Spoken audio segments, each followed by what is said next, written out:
So today we're continuing on in the Gospel of Mark, and we are right at the midway point in the Gospel.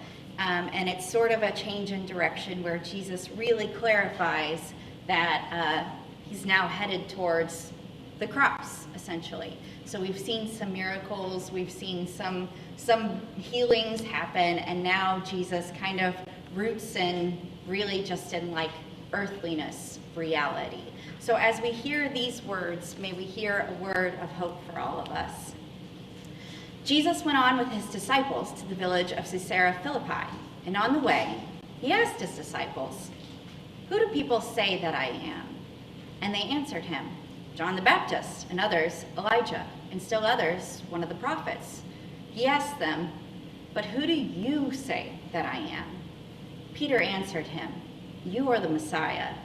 And he sternly ordered them not to tell anyone about him.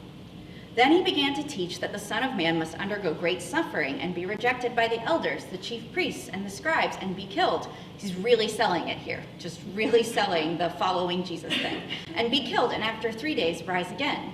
He said all this quite openly, and Peter took him aside and began to rebuke him.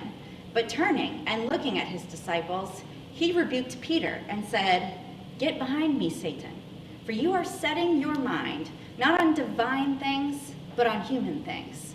See, this translation gets a little bit tricky there because it's kind of like a Greek colloquialism of the day that really means like you're not thinking about God, you're thinking about human things. Or a better translation might be your mind is not committed to God, it's committed to humans. So just kind of a little bit of a subtle difference there. He called the crowd with his disciples and said to them, "If any want to become my followers, let them deny themselves and take up their cross and follow me.